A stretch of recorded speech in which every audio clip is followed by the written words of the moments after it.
We begin tonight with major changes happening in Arkansas healthcare. In the past few weeks, we've told you about Baptist Health reducing services and staff in Fort Smith, Washington Regional cutting 86 positions, and Freeman Health expanding in Northwest Arkansas through its acquisition of 4 Northwest Arkansas hospitals. 5 News reporter Taylor Howard joining us now to explain why hospitals across Arkansas say they're being squeezed financially, Taylor, and the pressure they say they are facing. Yeah, Darren, when people hear about hospitals cutting several services and jobs, the first question is usually why, especially when healthcare already feels so expensive. One healthcare leader I spoke with today says the answer comes down to a growing gap between what hospitals spend to provide care and what they're paid for that care. The fundamental problem that we have is a lack of reimbursement from any kind of payer, whether it's Medicare, Medicare Advantage, Medicaid.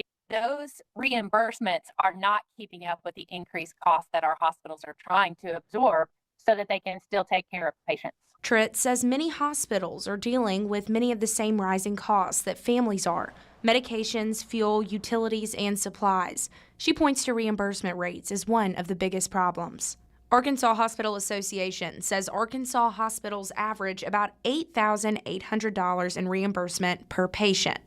That's compared to more than $14,500 in Oklahoma and nearly $12,000 in Missouri. Tritt says that gap is part of why more than 40% of Arkansas hospitals are now operating at a loss. I think that's why you're seeing hospitals have to make really difficult decisions in what kind of services they can provide.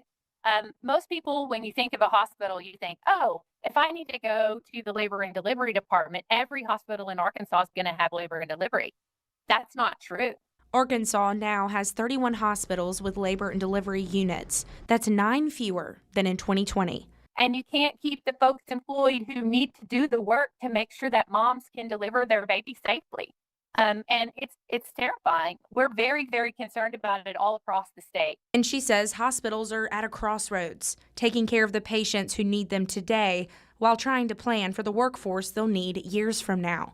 Washington Regional's restructuring included educator positions, people who help train nurses and other healthcare workers. Well, clinical education is without a doubt the most formative experience in nursing school. Dr. McDermott leads the University of Arkansas School of Nursing. She says students can learn in classrooms and simulation labs, but nothing fully replaces hands-on training inside hospitals and clinics.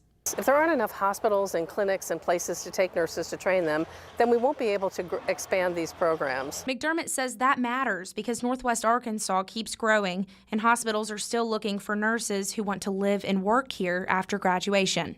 She says when hospitals struggle financially, it doesn't just affect the hospital. It really threatens the health of all of the members of the community because they have to drive further to get access to the kind of care that they need. Tritt says the biggest thing she wants Arkansans to understand is that hospitals are not making these decisions lightly. She says hospitals across the state are trying to preserve access to care for patients today while also finding a way to sustain those services for the future.